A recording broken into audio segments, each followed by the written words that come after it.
This is the only video you need to master Zapier paths. So in this lesson, I will show you everything from start to finish. And actually this video is a part of my Zapier masterclass. You can check it out in the description of this video. With all that being said, let's get into it.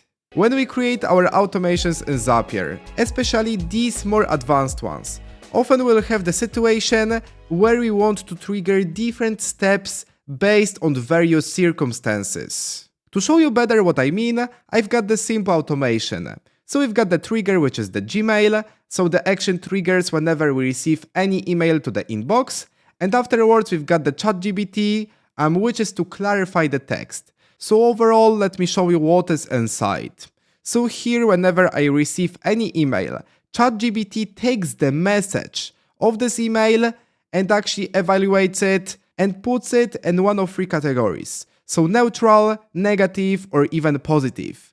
And because obviously, let's say that we've got some feedback from the customer. So we don't want to send the same exact email to all of the reviews. Because obviously some of them may be positive, so there you wouldn't type what you didn't like, for example, in the product. Some of them might be negative, and there you can't type just, thank you for the review, I really appreciate that you like the product. So I hope that you understand what I mean.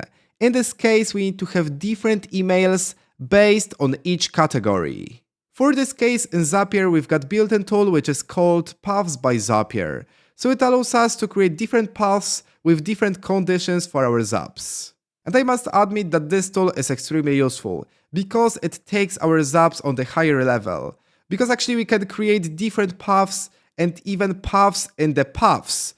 So we can have a lot of different circumstances, a lot of cases, conditions, and it makes our Zaps in some cases very, very advanced. However, in the simpler examples also we are using it. Let's come back to our example and I will show you how it works. So there we've got the two steps. The first one is trigger, so the Gmail, and the second one is ChatGPT, so clarify the text. So it categorizes the email into one of the three categories.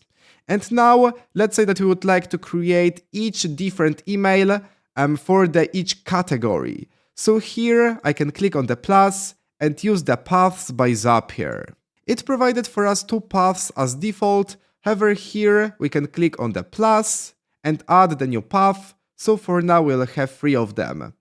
And I know sometimes it may look very overwhelming as the Zap is very advanced and very complex. However, sometimes it's only an illusion because we've got three different circumstances that are very easy to comprehend, and after this lecture you will understand that there is nothing to fear about. We created our paths by Zapier. So we have the path A, path B, and path C. So here, let's say I will click on the path A, and there we've got pretty the same interface as we had in the filters.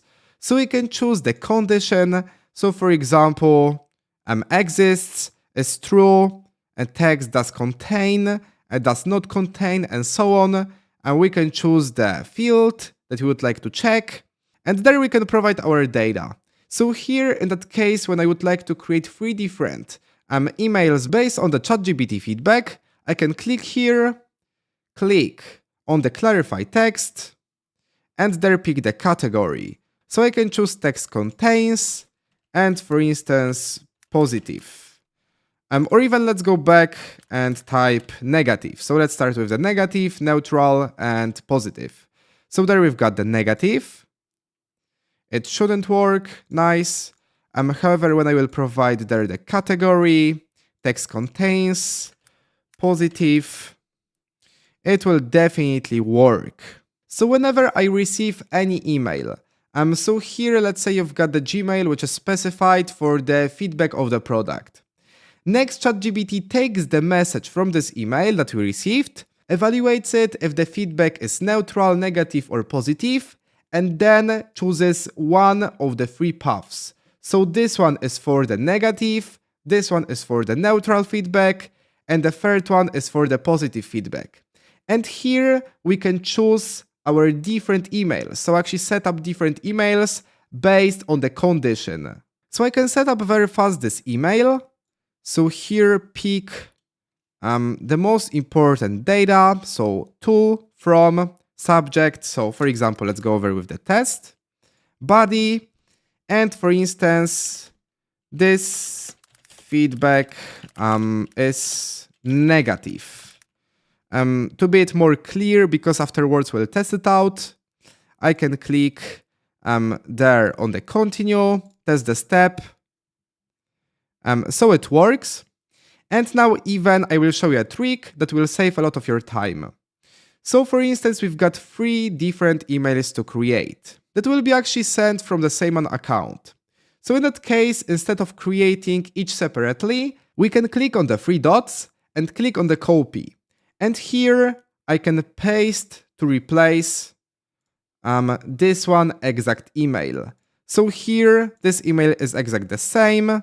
So for now, we can type, this is neutral, and there, this is positive. Also remember to test out each step, and after doing that, our automation is finished. So we can publish it and check it out. So I sent over to me this feedback, so the course is amazing, and here, let's check out the response. So I received the answer, which is this feedback is positive. So it definitely worked. So now I hope that you understand how it works. It is very easy to use. So don't be scared when you will see a lot of different paths. So for example, paths, and so on and so on.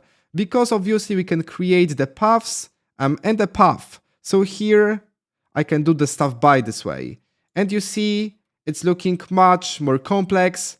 However, it's not that hard as it looks like. Nevertheless, right now, I would like to talk about the additional options that we have in the paths. So here you could see that we've got this one bracket. So choose the type of rules to use for this path branch. So here the first one default is the custom rules. However, also we've got the always run and fallback. So now let's go over with the always run. So it simply does what it says, so our Zap will always run.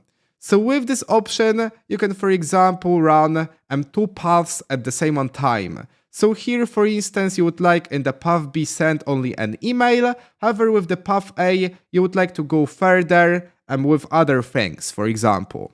And the third one option that we have is the fallback. It is really useful in some cases, and you can ask what it exactly does. Let's say that we have 3 different paths, and all of them are all about the ratings, not the reviews, so basically not the text that the user is providing, but for instance, let's say we've got the options to choose the specific rating, which is typically from 1 to 5 stars. And there, for instance, let's say we've got the first one option, which is all about the ratings that are below the 3 stars, so the 1 stars and 2, there we send an email to this one person who submitted the feedback. The second one path is all about only 3 stars ratings, and the third one is all about 4 and 5 stars rating. However, somehow the person who submitted the rating just chose an option which is 7 stars, which is beyond our scale. So in that case, our Zap will crash, because we don't have the path which is specified for the stars that are above the 5.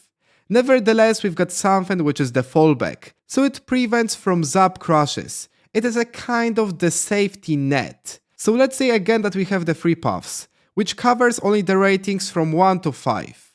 And actually, to prevent the situation that I mentioned before, we can add the next one, 4th path, which will be the fallback. So there, whenever these paths won't work in our case, it will go ahead to the fallback and continue with this one branch. So these entire actions that are after the fallback option. So again, it will prevent our Zap from crash.